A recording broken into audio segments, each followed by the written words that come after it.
Ellen, today under the spotlight is a really extraordinary woman. We're very excited to introduce you to her, and you'll feel the value of what she's learned through her experience, but you'll feel the love even more. And I'll tell you more about that, and you'll see in just a moment. Clare Holbrook is my guest under the spotlight, and she has more than 25 years of experience in the direct selling industry.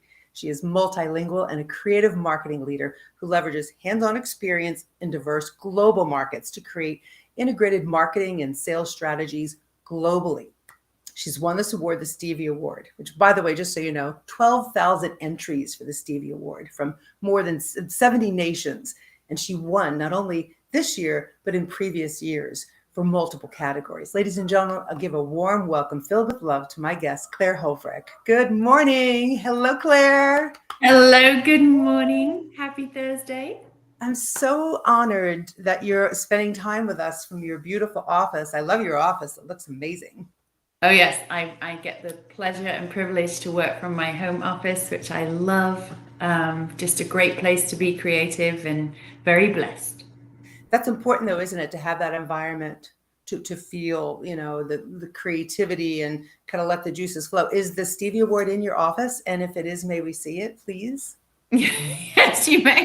I actually got on a ladder and got it down from up there this morning because I couldn't remember the category, but yes, here you go. It's beautiful. Wow. On a global scale with all these entries, what's it feel like receiving that award? Oh, I'm very honored. And even just the name Stevie comes from the word crowned in Greek.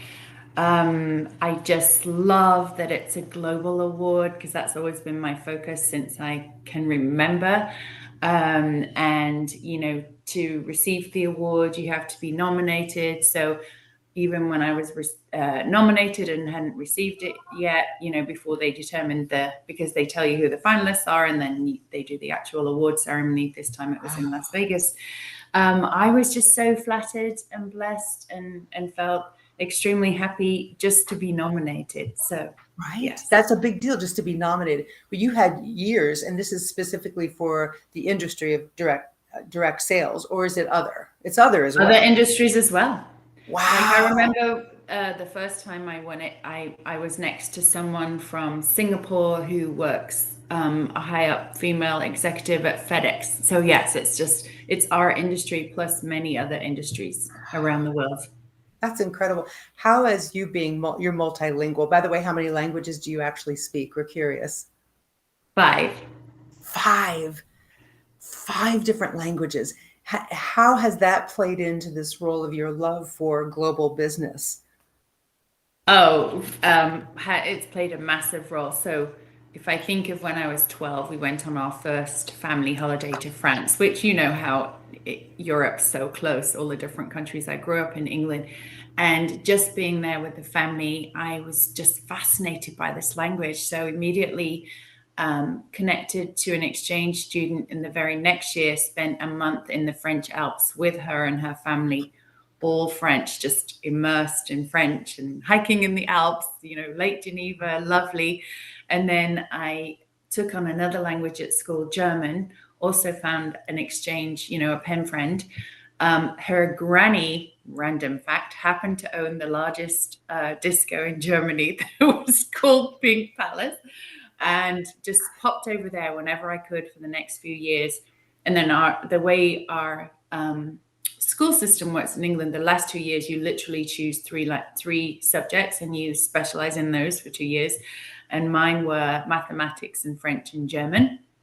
And then I opted to go to a university in Germany, which was a partnership of business schools from 4 different countries, England, France, Germany, and Spain. So there were 4 of us who were really good friends and we were one from each of those countries. And I just thought that the language thing was amazing. So then I was thinking, well, I don't speak Spanish. So I kind of had a bet with one of my ladies there and said, when we finished the degree, because then I had to go back to Netherlands and England. So that's where I learned Dutch along the way. I am going to move to Spain and learn Spanish. And she said, no, you won't. And 3 years later, finished the degree, waited for my brother to get married, moved to Spain, no job, no where to live. not much Spanish, and lived there for 9 months, taught English as a foreign language. And she flew there because she was from the Canary Islands at the end of that time. And we had a whole evening where we just communicated in Spanish. And that actually became my favorite language. So I just always knew, outside of the fun part and the travel part, that I wanted to combine languages and business. And wherever I've worked over the almost 3 decades, I've found a way to do so. What was the nudge at an early age to think globally? Like what happened? Was it just sort of a vision, or just like a purpose? You just knew that your work world would be more global? Yeah. Even at age 16 or 17, I knew business, languages. And I think from the first time I was exposed to that holiday in Brittany and France, I was just fascinated with different languages and the culture and the architecture and the cuisine. And I just had this hunger to travel. And in your travels, I love the picture, especially the one of yours and your sweetheart. You've been married many years. You're such a beautiful couple and a very loving family. I love when you're in the mountains, or you're everywhere. Peter, I think we have a photograph of Claire and her husband, her love of many years. In your way of travel, is there business associated? Thanks for letting me share these pictures. I love them. And it's so you. I told Claire, everyone that's watching right now. That's from our wedding anniversary. So that was like the trips that we went on in that year leading up to that day specifically. Love it. I was telling Claire that your comments on just the promo have been, love Claire, I love Claire, love. It's all about love. And that happens to be at the core of her being is love.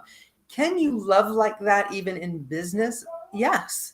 And she's a shining example of just that. I admire this woman so very much. Today is about gleaning value in your life, about being a strong woman, a businesswoman. She's an award-winning businesswoman globally that speaks 5 different languages. So make sure I have this right. So you're originally from Bowlington, England, and you live now in Texas. So are you counting Texas kind of the draw at all in that 5? Or is No, I only learned how to say 2 words in Texan, and it usually requires a glass of wine for me to repeat them. But no, I'm not counting that one. Oh my God, I love Texas so much. So you speak Spanish, French, Dutch, German, and English. I love this. It's beautiful. As the CMO of Happy Co, and we're out there, we're everywhere, but you do something special, not only for all of us in the company, but you show us how to have friendships in this space. And I think about Claire on a global scale, how many friends she actually must have. Can you give us, some business women, some tips on how to maintain these friendships, whether they're in our backyard neighbors or across the pond, so to speak? Well, I think philosophically, let's start there, that, we're all in this together. Sometimes I think people tend to be that I'm with this company, I'm with this company. But to me, we're one big industry that I absolutely love, right? It's a positive industry, helps grow people, lift people up. And I never burn bridges. And there are people I'm in touch with who I work with in Utah, just naming somewhere from 20 years ago, that I'm still in touch with today. Facebook is obviously a very easy way to stay connected with them. And a lot of them still do. I go to their pages because I love the positive little messages or nuggets that they post and comment and heart, love. You said love, of course I love them, and copy and share them with other people to bring a little bit of joy into someone's day. I sent one to my daughter-in-law yesterday because we've recently been talking about just finding little moments in a day and being happy and being very intentional about that. And she was telling me how she's felt a lot happier since we had that chat over the holidays in the month of January. But just commenting, engaging, staying in touch with people. Whenever we do, of course, I still have family in England. So if we go over to Europe, I make sure we connect and go out to dinner with people, and sometimes just a quick FaceTime. But I'm very intentional about keeping connected to people or sending a just because text message, just all those different ways, really. And it's very real and in your heart. Do you travel back home much, your original home, and to England? I noticed you went to a wedding. I'm not sure how long ago it is, but one of my favorite all-time photographs is you with, I believe it's a niece. I love this picture so very much. We're going to bring this up to share with everyone. There it is in the hallway. There's something just spectacular about this. Oh, this is so I actually thought you were going to show another photo of myself with three little girls dancing, and I didn't have enough hands.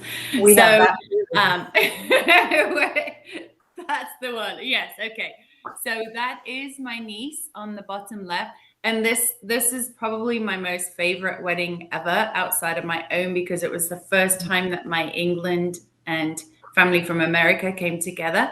And this picture shows that. So the bottom left, little pink cardigan, that's my niece. Her name is Georgia. And she is my little brother's daughter. Love her. And 2 years older, that's Ella and Zoe. So They sweet. are twins. So when I met my other half, he had, well, 29 years ago, he had two young boys. And today they're obviously older. The oldest is an emergency room doctor, and those are his twin daughters. And they call me Gaga, Gaga. So, so yes, it was Gaga. Gaga and Auntie Claire dancing with three of them right I there at love my it. nephew's wedding. Do you live more planful? I'm taking a trip to go back home to see the family, or there's a wedding coming, or an event, there's a convention. Or how much of that is planned because they are special events, and how much of your life with all this travel and global, really, it's part of your DNA. This global DNA is spontaneous. Just curious. So, from a traveling perspective, I always had a goal to travel to a country for every year old I was. So I'm a tiny bit behind, but it was a lofty goal. So I'm at 47 countries. Um, when I go to Europe, it's very much based on something planned. For example, I knew 14 months before the next trip to Europe that I wanted to go there because it's a big event for my sister's 60th birthday.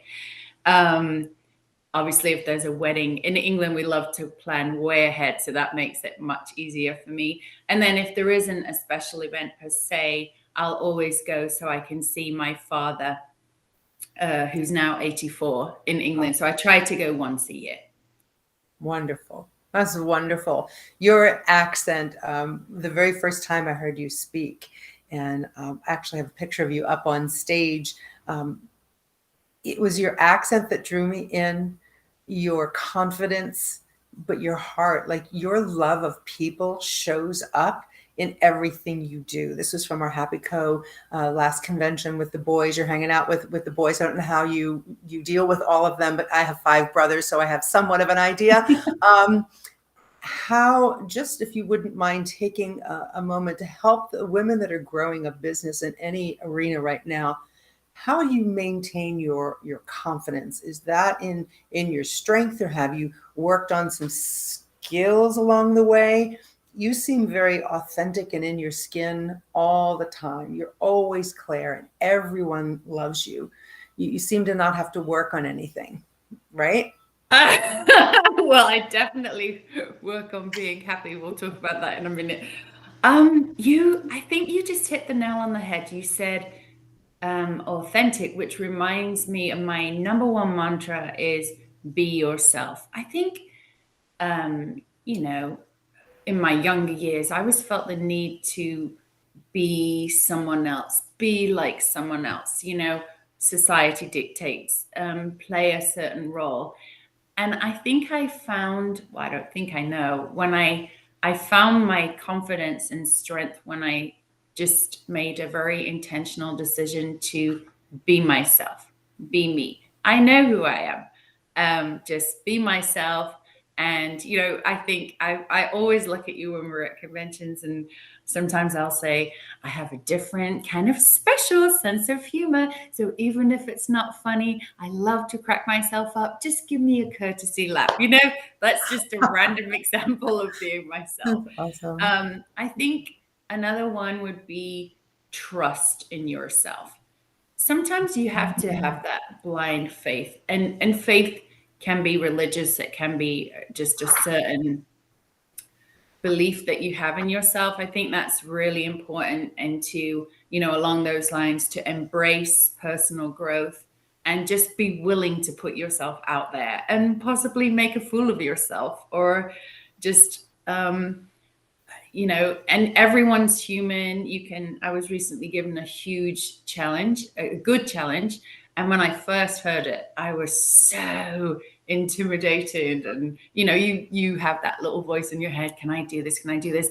And then after a good night's sleep and a run, I was like, just embrace it. You're going to learn something, and this is going to be amazing. And 8 weeks later, I was just so delighted that I just trusted in myself, and just, you don't always have the answers up front, and that's okay. It's a process, it's a journey.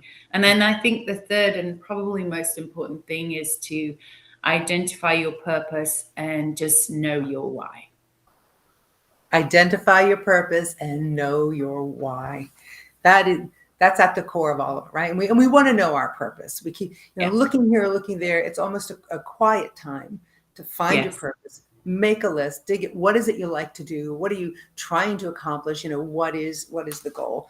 So now that you have a position with Happy Co, CMO, our marketing officer, we are thrilled at everything that you're doing for us. It's just extraordinary how we look and how we're growing, and the strength and the happiness and how we care for our customers. I mean, just everything.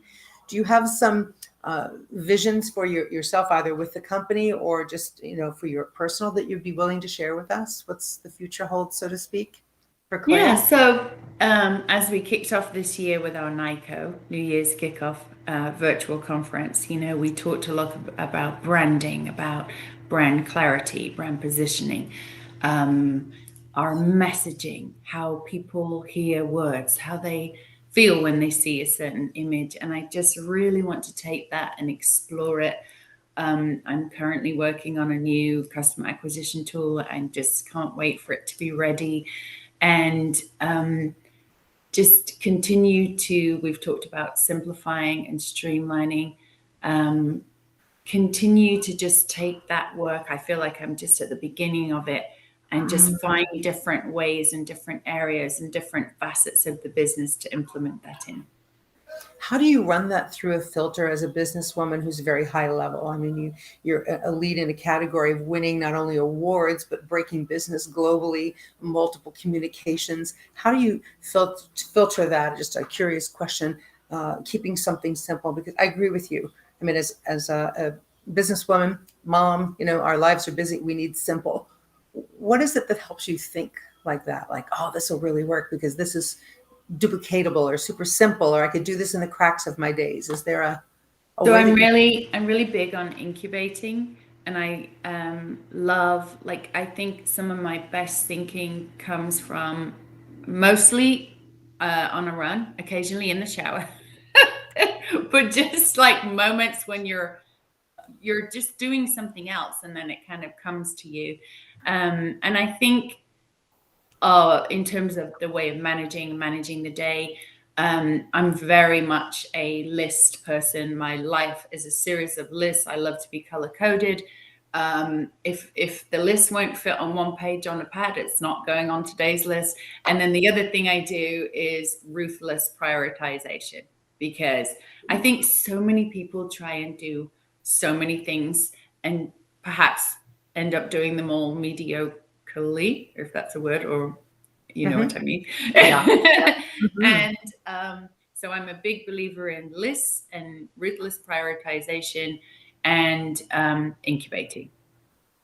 Wow, that right there just was a mind shift for a lot of us. The word incubating, just letting it cook, warming it up, making sure it's a good idea to move forward. I love the way you think and how you share what you think. And something that you do that I just love, and I know we only have another minute or so with you, is you incubate and take the time and prioritize, and then bring it when it is best to share. And that piece right there, it is the icing on the cake. It's the heart I mean, you bring us with heart something good, and that's how I see you. And I want you to feel honored today. You're received with such love on stage with all the boys, on stage with the big team, here in our homes. I think it's just extraordinary. You are an example of love in everything you do, and I thank you for that. Oh, you're giving me goose pimples. I really appreciate your words. Thank you so much. Such an You're honor. You're welcome. So congratulations to you on the Stevie Award this year as well as in the past. I think that's just extraordinary. And hopefully we get to hear more from you, Claire, and from your beautiful office. Do you spend most of your time in that room? I would love to just kind of hang out there. Is that where most of your day is, right there? It is, definitely. When the boys are in town at our Dallas office, I always am intentional about going and spending a day or two with them. But the rest of the time, this is where I work from, This and is I love it. It is beautiful. And lastly, we have some curiosity questions. Favorite country to visit and favorite food based on the country you're visiting. Where are we going? Tricky. I have to give you two favorite countries. Okay. Honestly, I can't narrow it down to one. Well, actually, three. Of course, I love England because that's going home, and I'm one of four siblings, and I've got a big family. So that's always magical, pure happiness, raucous laughter. Usually, my sides hurt from laughing so much when I'm with my siblings. Wonderful. Um, Favorite adventure country would be Thailand because we did Mahout training with the elephants, and I am the person who doesn't make eye contact with pigeons. So for me to like jump up a trunk of an elephant, and I went from like with the guide leading me the first time I got on, shaking, to at the end I like did this whole training. So I was very proud of myself for getting over the fear of that one. And then the most majestic place I've ever been to is Machu Picchu in Peru. Just I knew what Machu Picchu looked like, but had no idea it'd be surrounded by majestic mountains. Just gorgeous. Oh, I need a new vision board. New places to go. See, even right in this very moment, you are an inspiration. Thank you, Claire Holbrook. Congratulations on everything in your life. And thank you for inspiring all of us today. Have a wonderful rest of the day. Thanks for taking time with us under the spotlight. You certainly deserve a big, beautiful spotlight for all you've done for so many of us. Thank you, Claire. Thank you for having me. I appreciate you. Ladies and gentlemen, thank you to our very special guest today. How amazing to hear from someone who's won such a prestigious award in business, and all of us who are, reaching out and trying to be the best we can be. That's why we do these under the spotlight, so that you and I gain visions and excitement and tips and inspiration from people who've been there, people who are living it. So I hope you've enjoyed today. To find out who's next on Under the Spotlight in advance on our VIP list, go to carmelasterling.com. Just put in your info so we can connect with you. Also loading all of our very special guests under the spotlight on our YouTube channel. So if you will subscribe, and I'd love to hear from you and tell us what it was about today that really rang true for you or that inspired you today. Thanks so much for tuning in. We'll see you next time.